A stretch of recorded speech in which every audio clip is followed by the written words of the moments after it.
I think I'll start by using the word, you always say, so, we have that whole, but it's more crucial is you need to create against the lives and the reality of what is going on. Technically, and that's what when a lady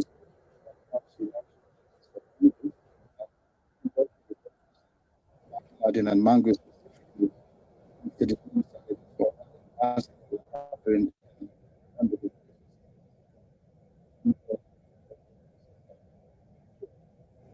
working with it, it changed my life. And I felt that I don't really have too much time for answers these days because thinking and goes into what's going on with the states. Nigeria needs the upgrade. I believe Nigeria needs us to do what we're doing. And a whole lot more to really switch up that thing. I don't know if it's simple. And I think that is the worst thing that can happen to a country. It's the most important because I think that all of people displace more. The countries in the situation where we have children who are being raped every day. Some don't have food, some die. We've lost two, three, four in the last 3 years. And these are children that you get to know. So it does something to you when you encounter a child who's 10 years old and it tells you his story about how people came and killed his parents. And that child doesn't have to sure about the parents' best interests. And stop all these nonsense and thinking that somebody else is going to come and save us. No, it's stuff like what you're doing. I remember we had this conversation about 3 weeks ago. I said, look, at some point we have to work together on a level because that's what needs to happen. Regardless of what the situation is, there's children out there that are suffering in your face on a daily basis. When this thing happened that 3 years ago, it technically changed my life because we had a space about it. And we've been having those spaces ever since. We had a space about it. We had about four of us in the space, and we decided, what can we do? And then something kicked off after that. And obviously, that left was having the activity at the NGO that we've on top of it. We dedicated to children and all that going forward. But the fact of the matter is, this is directly linked to Christian genocide because these people want to commit these atrocities. They target the Christian, like the lady said, they target these Christian communities, and their aim, regardless of whether they come in the guise of herdsmen or whatever, they have some instruction. Someone is telling them this is what you need to do, this is how you're going to do about it. There was a particular time when I think it was Mango was being targeted again, and there was an army truck around the corner. They are parked. Obviously,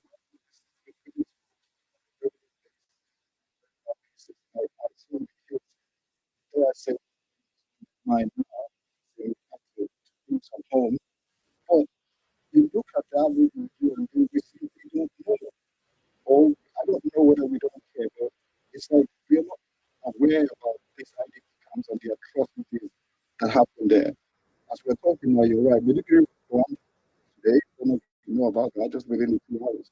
So the threat is out there. The threat is out there from radical Islam, like the lady. So, so you know, I appreciate you, and I see the way you also do your space to make it up. Let's have how do you explain that a major metropolis called Maiduguri, for those that are from the United States, this is a major metropolis. It's like, what do I use now? It's like Dallas or a big metropolis, right? Getting bombed. Military in the past month, we've lost more than 100 soldiers. And there's this level of, how do I call it? It's almost as though it's not happening. It's almost as though it's fictional. Like you don't see a country that is at war with radical Islamist terrorists.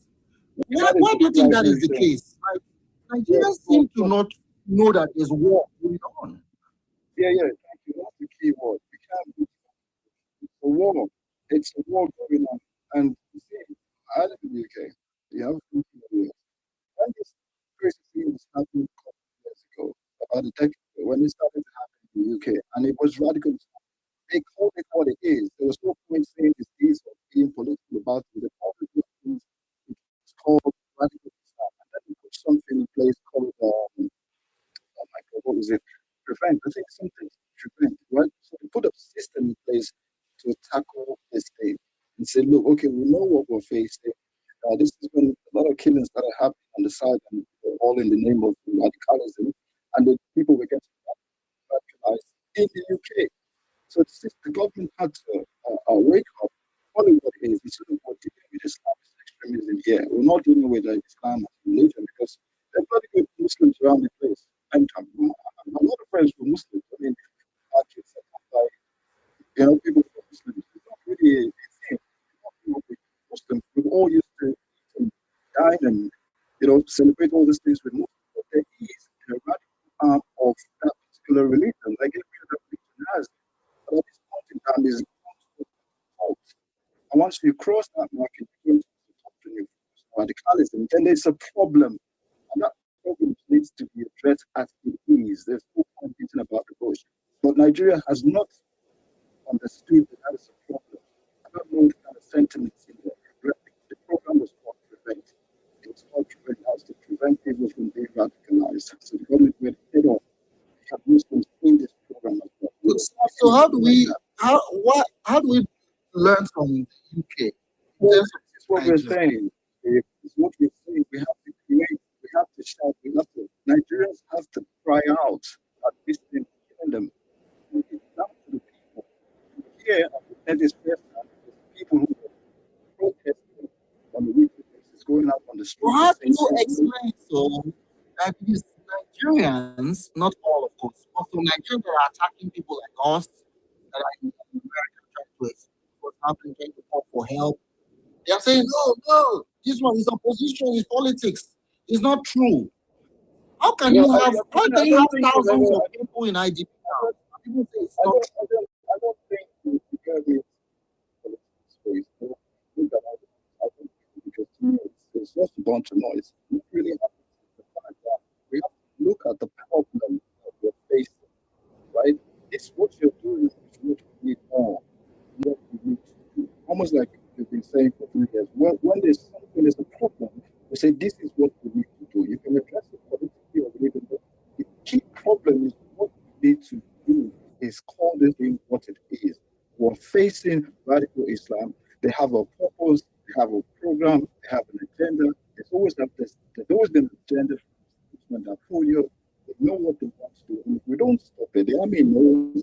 That Juma came out and said they said that for a specific reason, not because it was using words. Now the fact of the matter is, I know, and you know, the next person we need to do whatever it is. Because the identity camp is the smooth one. That's the solve the question. There's a war going on. There's a war in Afghanistan, Pakistan, right? People that die in those places, you can't compare the ones that die in Nigeria, the Christians alone that die in Nigeria on a regular basis. This war is targeted at Christians, so many of them. Please, can Nigerians for crying out be their brothers and say, look, cry out. There is a war going against Christians in Nigeria. That's all that needs to be done. Open your spaces, speak on this, cry on this, think about it, ask about it, whatever you do something. We're not doing it enough. We have brothers people. Yes, we have a 50-50 split of Christians and Muslims, but how many of us are practicing our own religion in that regard? Did you hear Boala say that the minority Christians are minority in Nigeria? In his horrid interview with Al Jazeera that went viral, he said Christians are minority. Well, let me just correct that. Nigeria has more Christians than Muslims in number, but Muslims have more power. That's the difference. There are more Christians, human beings, that are citizens of Nigeria. In the north, there's always a Christian minority group. Some parts of the north, there's more Christians, like Adamawa, for example, Gombe, Taraba, of course, Plateau, Benue. All these are Christian domains. You'll be surprised. You'll see a Muslim leader because the Muslims understand political Islam. They understand power. They understand So it's kind of.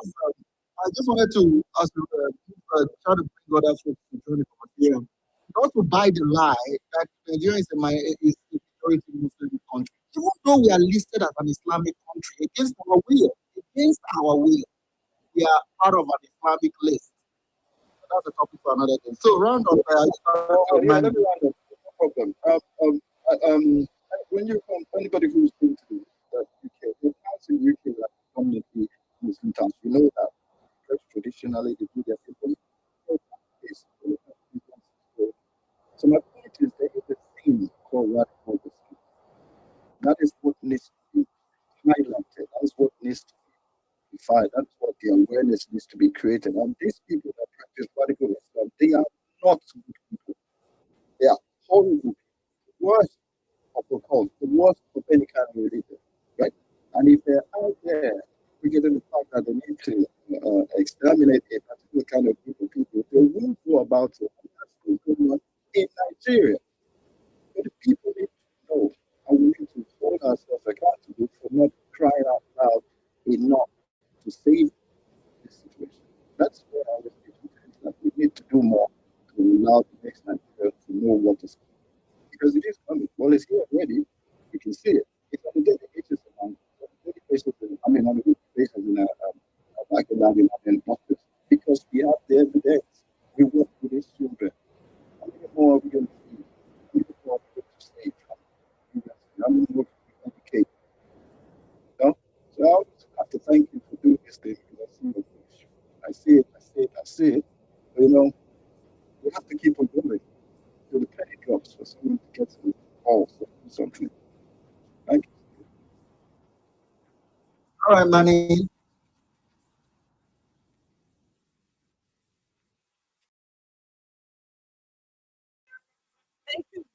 Yeah, I see speak and see is up here. Manny, let's get speak and see.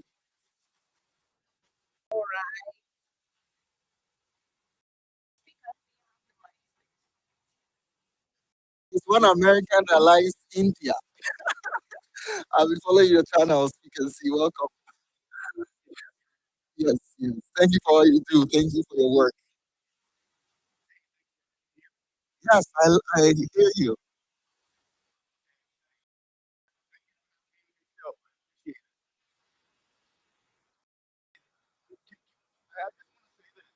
All this. We got some really great speakers on here. Um, I don't know if anybody understands.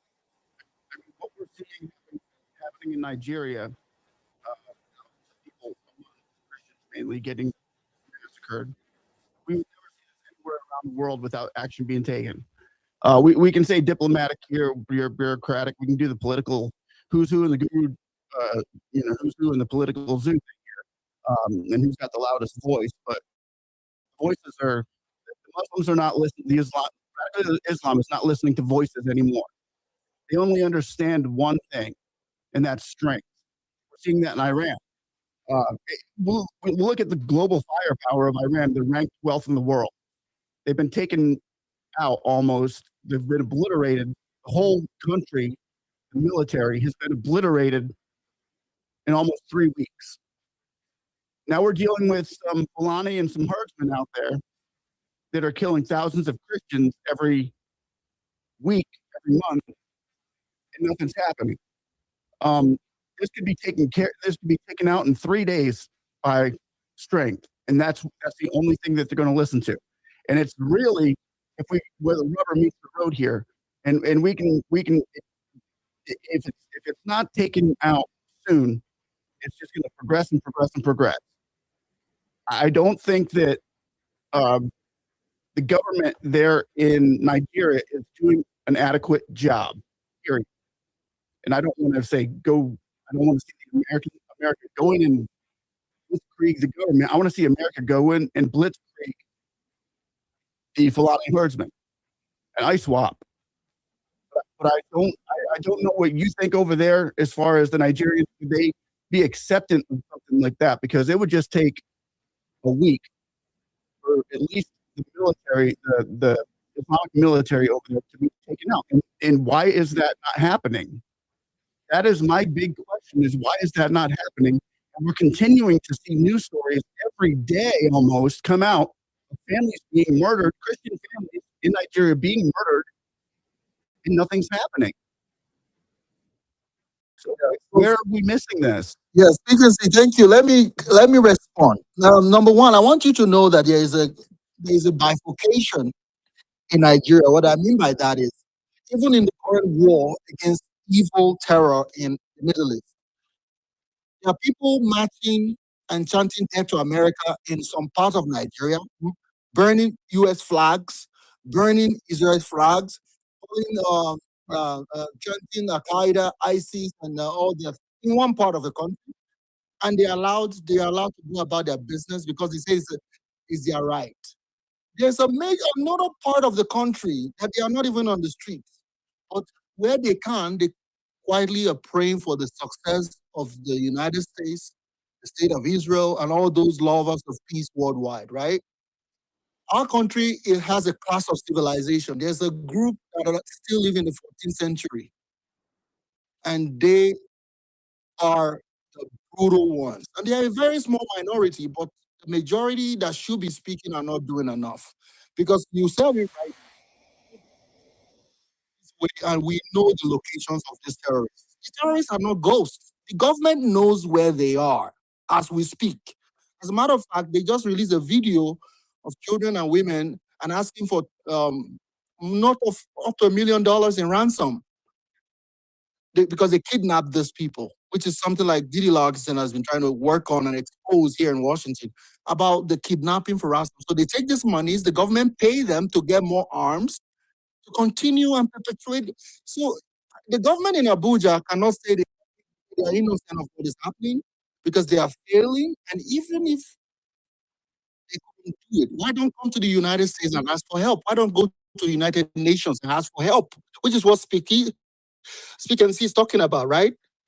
The government should be the ones doing what we're doing, calling for help, if they're being honest.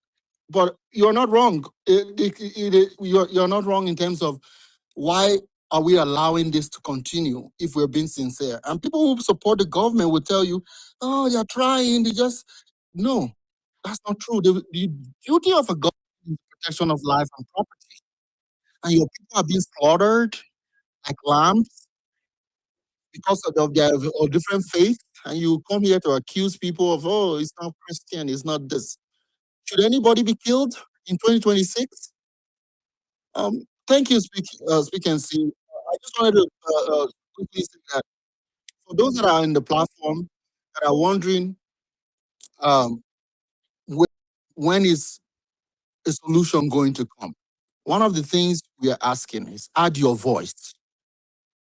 A lot of Nigerians are not speaking to this issue. You cannot cry more than the bereaved. You see, Speak and See, he has a show. I've been on his show. He has had Zariyu Yusuf. He's putting his spotlight using this platform. Didi Largison is traveling, spending all this effort. Nigerians, we have 240 million. If only 1%, that is 2.4 million. 2.2 million 400,000. Oh, I don't know. My math is wrong right now. If you just have 1% of Nigerians take this issue seriously, it will change. So that disconnect is what I don't understand because not enough of us are speaking up. Confusing, actually. I don't understand it. Maybe because I live in America, but it is crazy. I was talking to someone the other day and I'm like, how can you lose 100 soldiers? Nigeria lost 100 soldiers in the Northeast in the past 2 weeks or so. The government of Nigeria did not even announce it or acknowledge it. They didn't even with the troops. They didn't even say, at least when you lose the US soldiers, the president goes to the airbase. There's a reason to be patriotic in America, right? At least your country cares about you. So I commend those who are fighting, trying their best, our military in the fight, in the state, the fact that the government is just allowing them to be 200 troops on the ground. I don't know if they are now 200 or is 100. I don't know, but we need more support from the United States. That is what I'm asking for. That's what I'm praying for. But we can't do it alone. That's why on March 25th, we are having a hearing on Capitol Hill. In case you're on the call, join us in Washington. We're having a briefing on the Ngoshe massacre, and we're also centering the issue on Capitol Hill on March 25th. It will be Wednesday after this. Join us, add your voice, use your platform. Let the world know that there is need for intervention to stop the terror and the genocidal attack on Christians in Nigeria and many others, particularly the ones that are targeting Christians for the sake of their right to choose who to worship.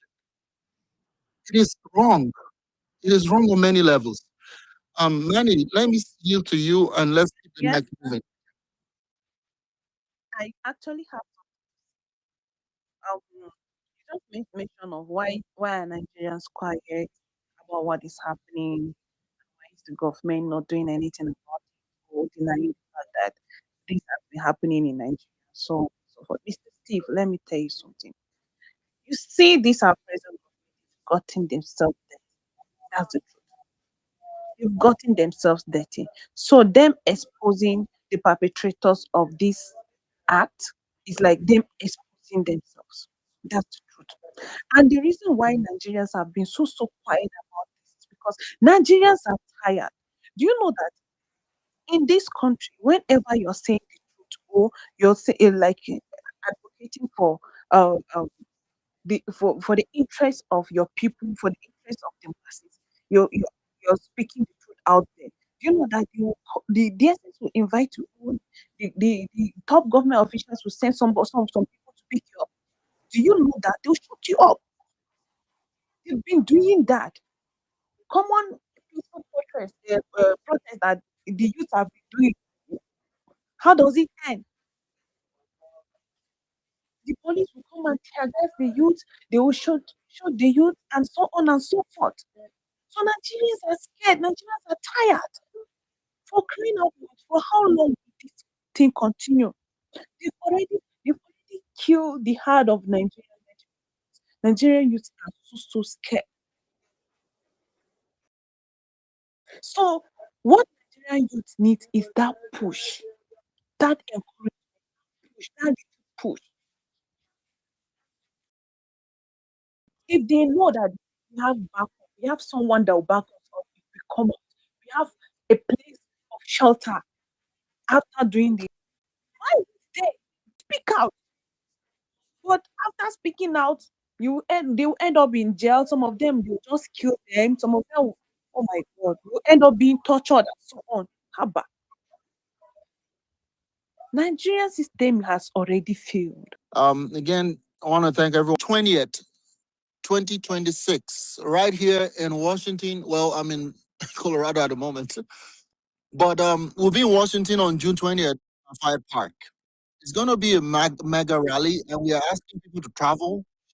It's only because June 19th is the holiday, Juneteenth. So make your plans to join us as we ask the United States government to help protect Christians in Nigeria and others facing genocide. We want an end to the Christian genocide. We want an end. So join us on June 20th. It's open. It's going to be at Lafayette Park at 10 a.m. And that will be one of our major events. Also, coming up next week on March 25th, we have a coalition event. It's going to be a briefing on Ngoshe and the continuation of this violence. That bill is also calling for aid from the United States and other partners to help the internally displaced. That bill needs to pass, and we are calling on Speaker Johnson to expedite passage. Let that bill go to committee. So please, we need help from those in the United States. Call your Congress member. That's one of the reasons we're on this space, to create awareness. If you are in Nigeria, most Nigerians have somebody in America. Every Didi, this is a fun fact. Out of every 5 Nigerians, there's one person that has one person in America. So please call that person. Walk your phones. Ask them to call their Congress members to join the bill 7457. 7457. The Nigerian Religious Freedom and Accountability Act of 2026. And it was put forward by Congressman Chris Smith of New Jersey and our beloved Congressman Riley Moore of the great state of West Virginia. I'll get back so we can get comments from folks on the speaker. Nicholas, I see you. You like to chime in? and then Chris as well.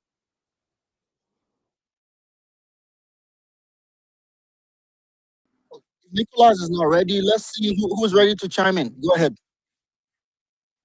Honestly, Hey, Chris, mm, long time. Chris. honestly, yeah, you take a walk on the street and you can tell on Nigerians on their faces that they are overwhelmed. Um, it's a plethora of issues they are facing, right? It's a lot. Economical issue, political issues. You don't even have what's basic, the basic things to get you through a day. It's a lot. Um, but I'm not saying that's enough for us to be docile. I'm just saying there's poverty of the spirit. Uh, the Nigerian spirit has been beaten out of most Nigerians, and you know, they don't just it's a lot of problems. They don't know how to approach these problems. They don't even know. You wake up every morning. They don't even know what problem you know to attack.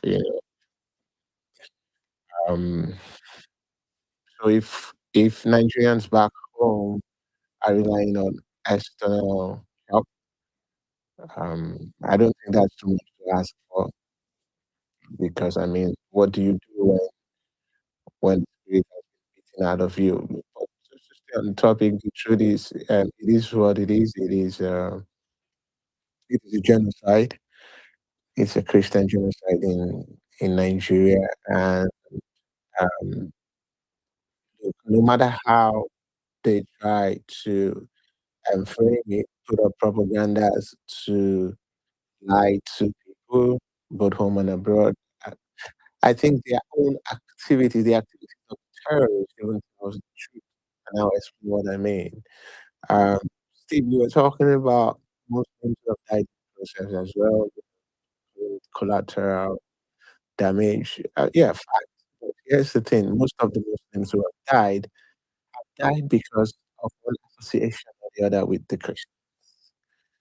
You get to die if they get to know, oh, maybe you're shielding a Christian, or um, you live in a Christian dominated area, you're Muslim, and you're pretty much, wedded with the ways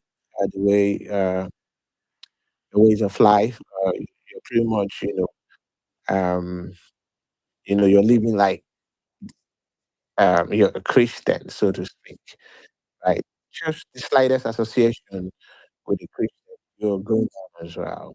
So that in itself is huge evidence that it is this Christian genocide. Uh, so look, uh, radical Islam, if you want to go back, just to have a bit of a historic perspective.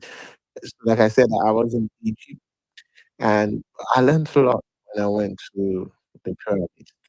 That's the photo you see on my profile TP. So I saw the pyramids and I learned a lot. Uh, the hieroglyphs and how it was used to stories. People don't know that there are more pyramids in Sudan than in Egypt, right? And that's because um, of the Arabs. Original Egyptians are not Arabs. And I know most of us know that they are not. The Arabs came, uh, enslaved, forcefully, forced their religion, forced their own way of life on the people. In fact, they drove the original Egyptians, drove them south, drove them out of the country, and that's how they moved, into Sudan. So Sudan, as we have it today, is pretty much most of the original Egyptians, who fled for their life, who were pushed down, and that's why you have more pyramids in Sudan because when they left with their technology. They were able to, make more pyramids in Sudan, and that's why the Arabs themselves have not been able to make any more pyramids, more than what. Yeah. So there's something culturally wrong with that, that someone mentioned. Um, it's not as if the Catholic Church was in some point, through the ages, weren't problematic. They were, but what happened? They went through reforms. But this religion has not been able to go through any sort of reform. Uh, and I'm sorry to say this if you're Muslim, but the Quran gives a lot of encouragement to what we currently see. And it's not as if there are no passages in the Bible that are a bit violent. There are, but because of the reforms or because of the times that we are in, people evolve. Um, we have Muslims who, just stay wedded with, how many centuries ago. So there's a problem there. Radical Islam then finds something to press down, and um, as far as Nigeria is concerned, it's unfortunate that the ruling party, unless if there is one, there is only one route to that solution, which is to get the incumbent party out of power, because they have no will to end terrorism. They are partakers in terrorism, and they are funding and subsidizing terrorism. Because it seems to me how you cannot capture terrorists and then you pardon them and integrate them into the armed forces. Make um, any sense. As we speak, there are certain communities in Nigeria that pay taxes, pay, otherwise they're going to pay with their lives. Are forced to be Muslims. You know, their um, traditional, how you say it, Steve, what they've always known culturally and traditionally is taken away from them. You install a cafe, you install an imam, you kill their chiefs. It's happening, and the Nigerian government has no will. The will to find a solution or to reach a solution, sorry to say, is not in the horizon because they want it that way for a couple of reasons. Of course, we know it has a political tone. It's a shame that what we are experiencing, um, it's on different fronts. Like politically, there's a problem there. Um, in terms of getting grants and getting loans and stuff like that, from humanitarian body, that problem is also there. Bit back on that problem is also there. So you see reasons why they want it that way. They want to keep the situation going that way. You want to ask me why we've not been able to close one IDP camp, let's say, how much will it cost to close down one IDP camp? But guess what? They're not going to do that because once you close an IDP camp, you don't have a reason to go to World Bank. You don't have a reason to go to IMF, to go to United Nations, to go to UNICEF and say, look, we have this problem.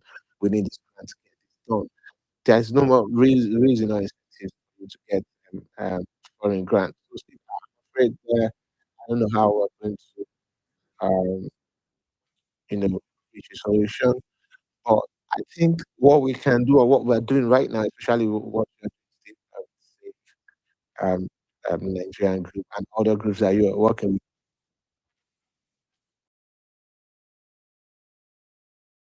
are overwhelmed. There's no, it's poverty on multiple levels, including poverty of the spirit, Steve. So, Anyways, so, yeah, no, I'm rounding up, Steve. So, I'm concerned. Yeah, I'm concerned, Steve, because I thought the U.S. government or Trump was going to the gas, did did in cricket since then.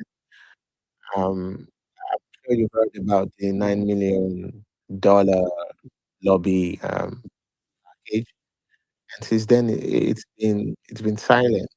I don't want to believe such lobby package is enough to um, keep America away from a just cause. Like as helping liberate Nigerians from terror attacks. So I want to say for now, I'll like conversation. yes, thank you very much. For those that just joined, we are having a Save Nigeria Group space in order to inform, communicate our progress here in America regarding the Christian genocide and how we can get US support. And some of the things that we're hearing from the spaces is that the reason why we are not hearing voices on the ground, millions and millions of people have been beaten down, etc., etc. I don't buy that. I don't buy that. The reason why I don't agree is that when you look at even the country of Iran, I don't think our government is as brutal as the terror Ayatollah government of Iran. I don't believe our government is as brutal. If the reports are true, they've killed over 30,000 of them just protesting, and they are still not giving up. And today, because of that pressure, they rally in the US in different states. They don't even do it. Look, we're trying to do a rally in America, right? We're planning for so long for a mega rally in June, on June 20th. We are planning for months. Hopefully, we can get Nigerians out, right? And those who support what we're doing. But the Iranians, they do multiple cities rallying in America. And people who believe and support what's going on to get change for them have joined that effort. Why do we want people to? You cannot cry more than the bereaved. Nigerians are not crying about what is happening. It is not true that they have been beaten down. That is why. It's something else that I can't put my finger on. How can people be killed on a regular basis? And when you watch the videos from Ezekiel Achomo and the mass burials on the regular, 3 days ago they were trying to do a funeral for 20 people, as people see, and the local authorities locked the morgue because they said they will make them look bad when they do the burial for the 20 people killed, 20 Christians murdered by the terrorist group, the Fulani ethnic militia. The government blocked the funeral, and it was equipping the prosecutor that paid for the coffins. That is enough to spark outrage. But Nigerians will have many excuses. I mean, Nigerian as well. We have plenty of excuses. Plenty. It's sad when you see them sharing rice and doing what they're doing. Everybody's up. I hear now in Nigeria, politics is all over. 2027, city boys, village girls. I don't think we are serious. We need to wake up. We want more voices to join. We don't want to seem like we're crazy, that, oh, we are the only ones concerned. We are not. If Nigerians are concerned about what is happening, you spoke about the US, President Trump sending bombs against ISIS on Christmas Day, and since then, crickets. Well, I think the louder crickets is from Nigeria. America has been busy since that Christmas Day. They've gone to take out the leader of Venezuela. Right now, they're prosecuting a war against the world leader of terrorism in Iran. They're doing a lot in terms of international effort against a lot of pushback from the American public who are tired of their country being involved abroad. Have we made a case for why the United States will spend their blood and treasure in a faraway African country called Nigeria? Have we made that case? Have we been able to justify to the average American in Ohio, the average American in Denver here, the average American in Mississippi, why they will send their sons and daughters to go and rescue Nigerian Christians when there are 140 or 250 million Christians in that country? And every Sunday you wear your fine clothes and you go to church and give out tithe and offering. There's something wrong with us, and we have to be frank about that. We are not concerned enough.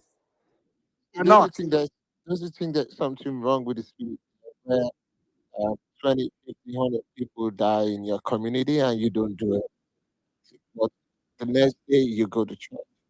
Do you think there's something wrong there? There has to be We're saying something the that same is thing. dead. Yeah, exactly. So I'm only saying it in a different way. There has to be something dead about your spirit. To be able to see 50 people dead, 100 people dead as something that is a usual occurrence. Because that's where we are. Right? We don't see people die on the left, people die on the right. No, it's just normal.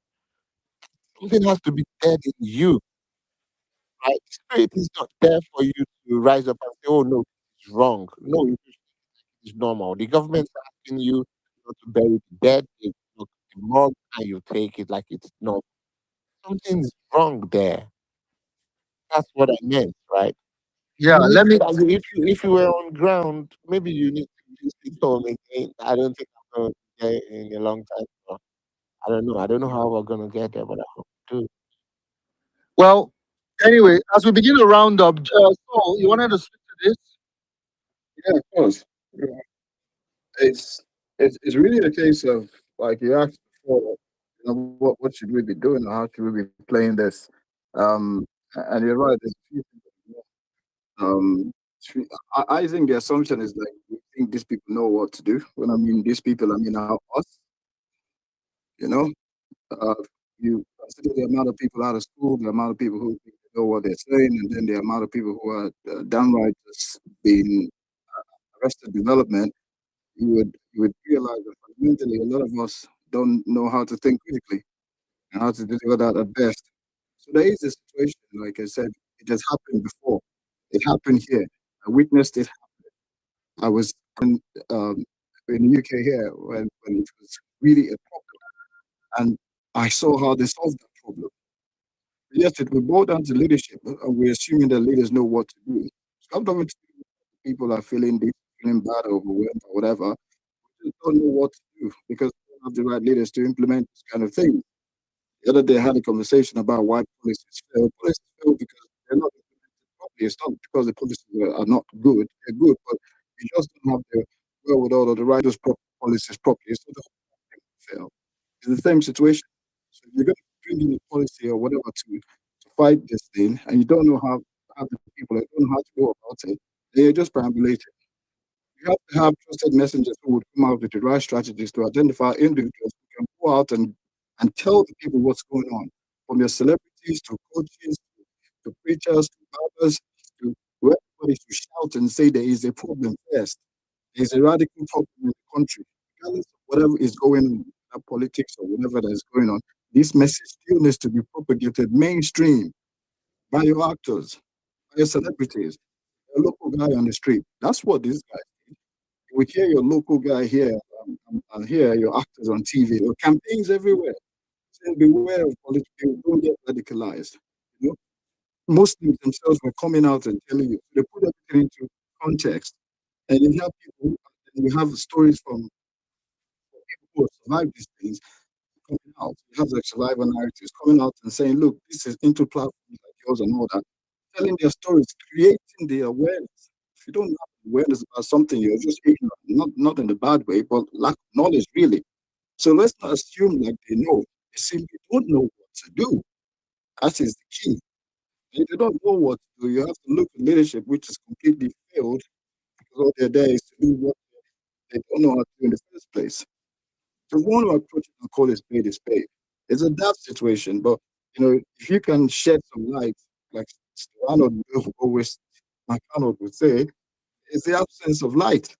So you shed the light on the situation, which is you create awareness about it to the best of your ability. So you do all you can do with what you can do, but you just make sure all you're doing is enough. And then the next person does it. So there are critical strategies that need to be in place to fight this thing because it's not rocket science. Medical Islam is a thing. So you deal with it as a thing, not the religion. You don't have no problem because you have look at Bangladesh and Indonesia and all those places where you have millions of Islam people. They're not chopping people's heads and doing all this stuff. There's a radical arm of it, like in every religion, where you nip it in the bud by creating specific strategies to combat it as a government, as a people, as a community, as influencers, because you have the power to. So thank you. Thank you very much. I round up because of time, but we'll be back again. Okay, 1 second. I will bring you up. Um, there's a problem in the Christian population of Nigeria, and that problem is even that of diagnosing what is happening. I've gotten a few calls from Christians in Nigeria. Some of them are here in America, and they'll tell me, "I just came from Lagos." One of them called me. He lives in where is he again? Forgotten. He lives in the United States. He said, "I just came from Nigeria. There's no Christian genocide." called me. That was 2 weeks ago. He said, "I'm fine. I had fun." And I asked him, "Okay, where did you go?" He said, "I am from Lagos. I live in Lagos. The island it was fun. This whole talk is not true. Stop saying there's Christian genocide. A Nigerian, a Christian. He said, in fact, he brought his mother with him.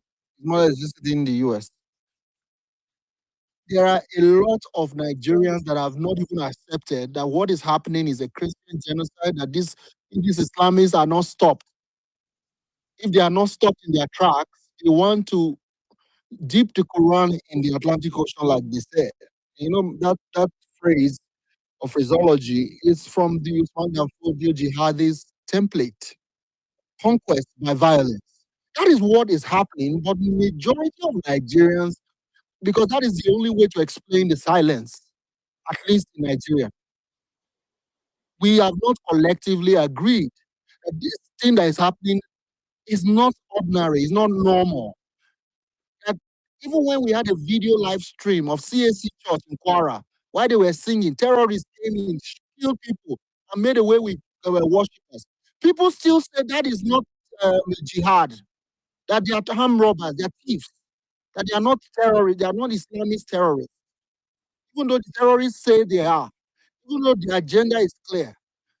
Nigerians, Nigerian Christians in particular, Nigerian Christians are the most loud. We control the media. Nigerian Christians are the ones the most traveled. Muslims don't travel that much. They go to Hajj, Saudi Arabia, maybe Sudan, Egypt. Majority of the Nigerians you know abroad are Nigerian Christians. That's the truth. A majority of them have not accepted that there is a genocide in Nigeria. And they are waiting for President Trump, who is the leader of the free world, who has the entire globe looking for his attention. They are waiting for President Trump to leave all he's doing and come and pick a fight and help them. There's a psychological problem with that. You've not done your own bit. So what the Nigeria group is doing is to make sure here in America, an authentic Nigerian group, like we are speaking the truth of what is happening and calling for the United States to help us deal with the problem. But we are handicapped by the vast majority of Nigerians in America, in Europe, in UK, in France. There's no country on earth where you won't find a Nigerian. There's even a joke that if you go somewhere and there's no Nigerian, you should run away. It means that place is not livable. Nigerians are in the North Pole. They're in China. They're in anywhere you can name. Nigerians are there in their numbers. Vast majority do not care enough or do not even agree we have a problem of radical terrorists literally trying to take over our country. Add that to the government of Nigeria, who feels that they will look bad if they accept that this is going on, so they are covering up, paying DCI, lying and saying, "Oh, it's not just Christians." Their argument is that it's not that people are not being killed; it's that it's not just Christians; everybody's being killed. That is what the government is using as a defense. A government. It's sad. But we'll keep pushing. So if you want to follow our work, this handle is here. Follow me, and I'll continue to carry you along. Try and join our effort. Add your voice. Use your platform. Speak for those who cannot speak, who have been either, like so said, are ignorant or do not know what to do. They are waiting for leaders. We have not done enough. Let me just close by saying this. We've not done enough to justify very costly expense of having the United States committing blood and treasure in some faraway distant country called Nigeria. They can't even find it on the map. We've not done enough. And some people will come and say, "Oh, the US has interest." Some of these Pan-Africanists will come with their nonsense about, "Oh, America has they want the military base, they want this, they want our oil, they want this." Oh my God. I don't want to even unpack it. The lunacy with those arguments. 11 million people that are Nigerians are in camps, displaced by terrorists who now occupy their communities. And you are comfortable. Your problem is the United States interested in your oil. How much oil do you really have? How has that oil benefited you? The minerals that the terrorists are mining in the north, Has that benefited you? Is that contributing to your GDP? I want us to wake up. We are not doing enough.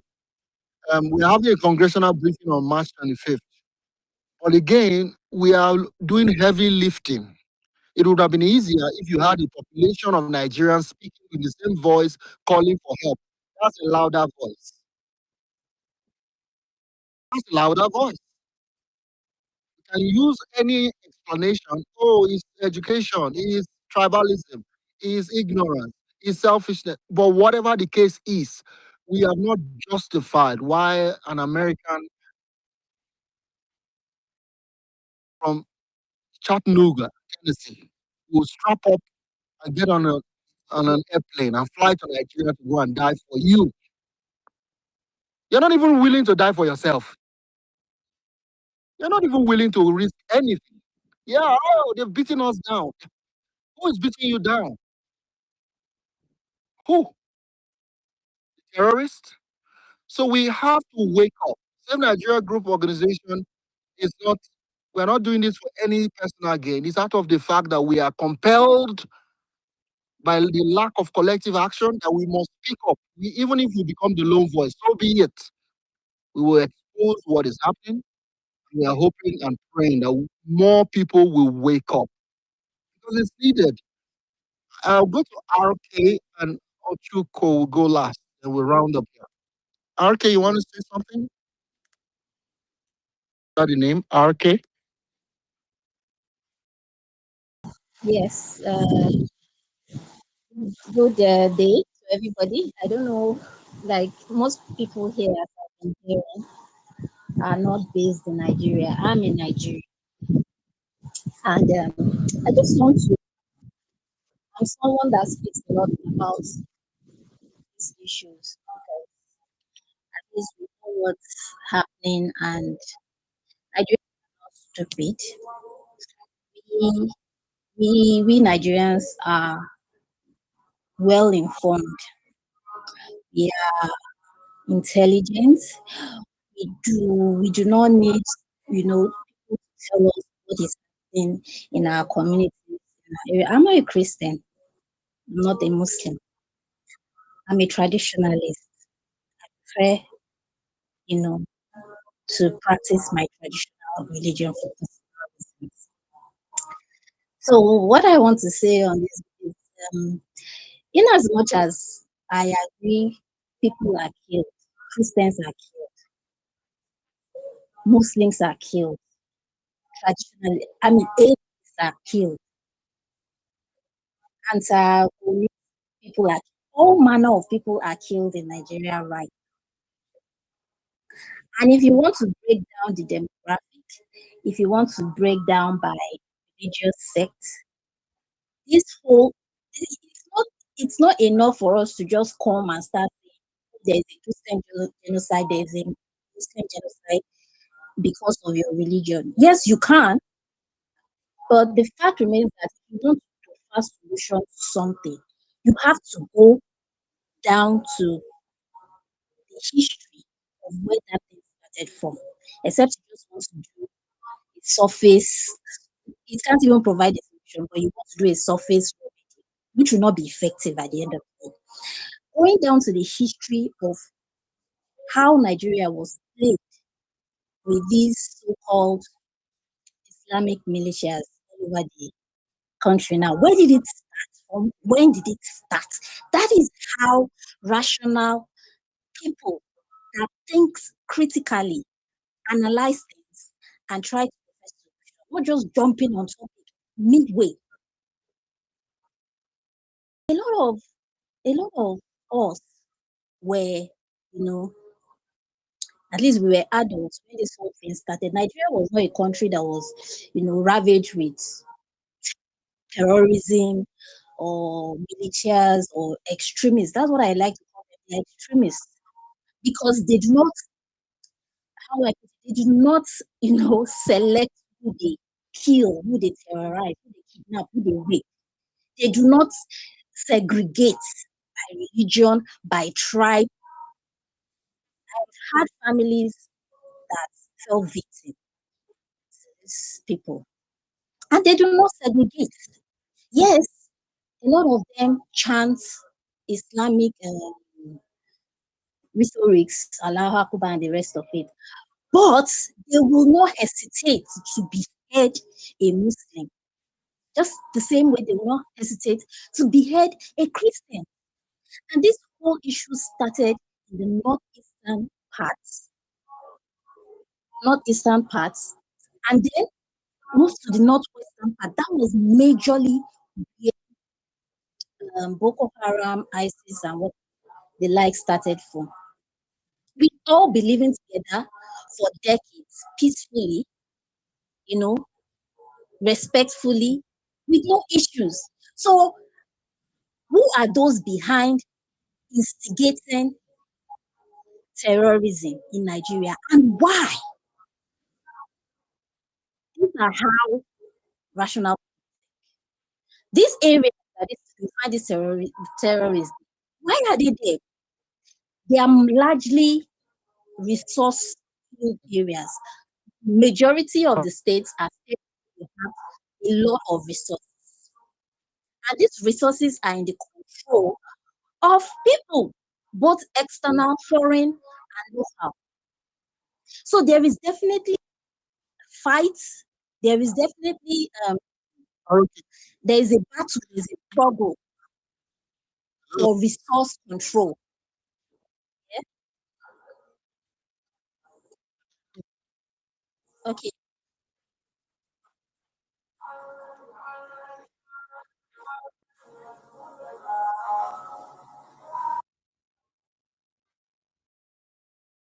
Can you hear me? Am I still audible? All right. I can't hear Mani, are you anything there? myself. So Yes, I'm here. We can hear you, Arki, but the background noise.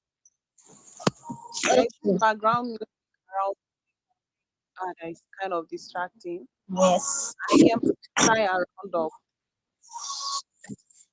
Hold on, I lost connection. So what I was saying is that these things is not something we should just take with religious sentiments. We have to look at a lot of issues surrounding terrorism. And one of those things is what I was saying about the resource. These places are states that are largely endowed with resources. So there is a fight for these resources there. There was one incident that happened in I think was it Adamawa, yeah, Adamawa to be precise. Dr. Injemanzi, who is a renowned cardiologist and surgeon, not just in Nigeria, even in abroad. So he was at a meeting, and this meeting, they were executives of General Electric. They were representatives from Bill Gates Foundation. And they called the medical association, they called some of our legislators, they called, some notable politicians too, and they sat at this round table. And what was the discussion? Something that one should not even imagine. Why will